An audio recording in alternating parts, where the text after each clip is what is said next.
ইয়া রাসূলুল্লাহ, হুজুর নিজেকে বরবাদ করে দিয়েছি। রোজার মাস একটা মশলা আছে, যদি কোন ব্যক্তি ইচ্ছাকৃত রোজা রেখে ইচ্ছাকৃত রোজা ভেঙে দেয়, তার কাফারা জানা আছে? জানলে হাতটা তুলে দেবে। যদি কোন ব্যক্তি রোজা রেখে ইচ্ছাকৃত ভাবে রোজা ভেঙে দেয়, রোজার কাফার কথাটা জানা আছে? জি, আমি শুনেছি ভরপুরের মানুষ খুবই জলসা শুনে, তো জলসা তো শুনেছেন, মনে হয় জলসা নিয়ে যাননি নাকি বলছে? বড় মশলা, কোন ব্যক্তি যদি রোজা রেখে ইচ্ছাকৃত রোজা ভেঙে দেয়, তার মস্ত বড় আপনার জরিমানা আছে। কেউ যদি রোজা রেখে রোজা ভাঙে, একটা রোজার কারণে তাকে 60টা 2 মাস কন্টিনিউ রোজা রাখতে হবে। 1 নম্বর। দ্বিতীয় নম্বর হচ্ছে 60টা রোজা যদি সে না রাখতে পারে, 60টা ফকিরকে দুবেলা পেট ভরে খাওয়াতে হবে। আর একটা গোলাম বলতে, ইয়া রাসূলুল্লাহ, মিলামিশা হয়ে গেছে হুজুর, রোজা ভেঙে গেছে। ও ভক্তর মুরাবিবাসী, শান্তি খাড়া করে শুনে নিন, শান্তি খাড়া করে শুনলে হবে না, আমল করার চেষ্টা করতে হবে।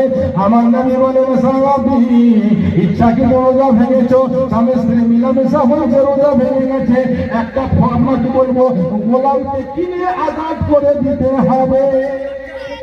মক্কা নগরের নিয়ম ছিল, সেই এলাকা সেই সময় আপনার মানুষ দাসী বেচার প্রচলন। আল্লাহ নবী বলছেন, হে আমার সাহাবী, ইচ্ছাকৃত রোজা ভেঙে যেত, একটা গোলাম কিনতে হবে, ওকে আজাদ করতে হবে, মুক্তি দিতে হবে।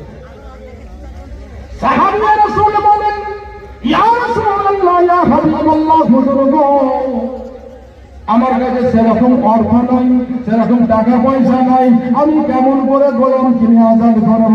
আমার নবী বলেন, এ সাহাবী, এক কাজ করো, তুমি কন্টিনিউ 2 মাস তুমি রোজা রেখে দাও। প্যারে মুসলমান, সাহাবী রাসূল বলেন, ইয়া রাসূলুল্লাহ, ইয়া হাবিবাল্লাহ, হুজুর গো, হুজুর তুমি ক্ষমা করবেন, একটা রোজা রাখলাম, গন্ডগোল হয়ে গেল, কন্টিনিউ যদি রোজা রাখা হয়, আল্লাহ কসম, একটা যদি আমার ভেঙে যায়, আবার তো 60টা রাখতে হবে। রোজা রাখা আপনি এক থেকে আল্লাহ কসম 10টা রাখলেন, 20টা রাখলেন, একদিন যদি মিস হয়ে যায়, আবার শুরু থেকে রাখতে হবে। বুঝতে পারছেন? জি, একটা কন্টিনিউ মানে ধারাবাহিকতার সঙ্গে আপনাকে 2 মাস ধরে রাখতে হবে। 1, 2, 4, 5, 6 করে রাখতে রাখতে আপনার 55টা হলো, 56 দিন মিস হয়ে গেল, আপনাকে আবার 1 থেকে শুরু করতে হবে। সাহাবী রাসূল বলেন, ইয়া রাসূলুল্লাহ, ইয়া হাবিবাল্লাহ, হুজুর গো, একটা রোজাতে গন্ডগোল হলো, হুজুর কেমন করে 2 মাস আমি রোজা রাখবো বলুন? আল্লাহ নবী বলেন, ইয়া রাসূলুল্লাহ, হুজুর গো, আমার আব্বা জান, আমার মা জান, আপনার পদগত কামনা কুরবান হয়ে যাবে, হুজুর গো, গোলাম আজাদ করার ক্ষমতা নাই, 2 মাস কন্টিনিউ রোজা রাখার ক্ষমতা নাই, আপনার 60টা ফকিরকে আল্লাহ কসম দুবেলা খাওয়ার ক্ষমতা নাই।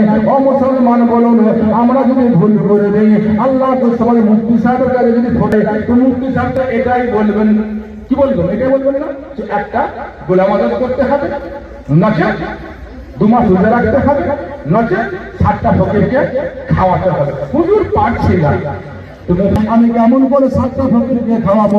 আল্লাহ নবী মুস্তাফা সাল্লাল্লাহু আলাইহি ওয়াসাল্লাম বলেন, এ আমার সাহাবী, তুমি সাইডে বসে যাও।